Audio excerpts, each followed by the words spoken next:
Boa tarde, meus amores. Hoje é dia de conto. Então, como a tia Mimi está seguindo a programação de junho, fazer tudo sobre a festa junina, essa festa maravilhosa, então a gente vai hoje falar sobre a lenda. É uma lenda da fogueira de São João, que é muito legal também. E cada história que a tia Mimi vai lendo, a tia Mimi vai descobrindo mais coisas. Eu tô amando esse mês. Esse mês está muito gostoso. Fora as danças, né, que a tia Mimi gosta, as atividades que vai ter também. Então hoje o nosso conto vai ser muito legal. A gente vai falar da fogueira de São João. Então vamos lá?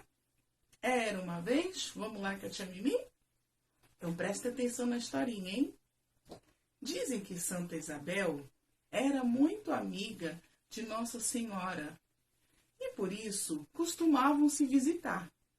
Uma tarde, Santa Isabel foi à casa de Nossa Senhora e aproveitou para lhe contar-lhe que dentro de algum tempo nasceria um filho que se chamaria João Batista.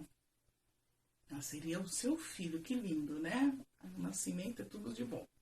Nossa Senhora então perguntou, vamos lá.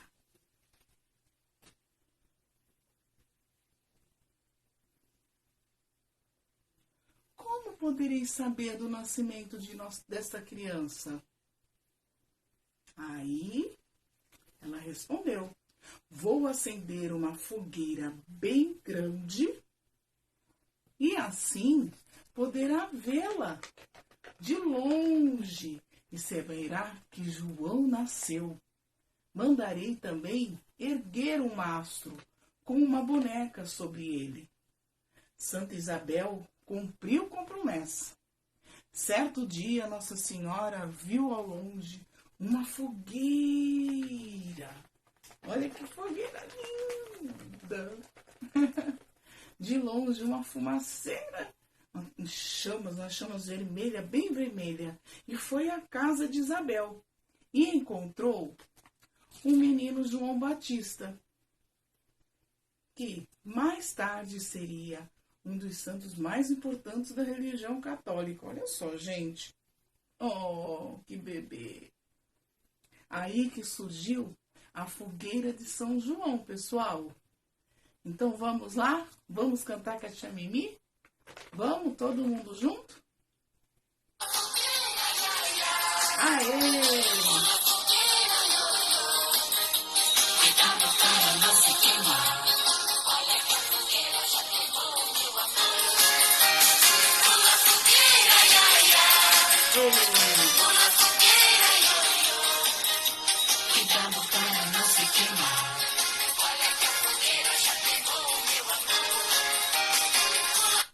Aí! Gostaram da nossa história? Eu amei! Então, preparados para outra segunda, hein? Vamos ver qual a historinha que vai ser. Um beijo bem gostoso da tia Mimi.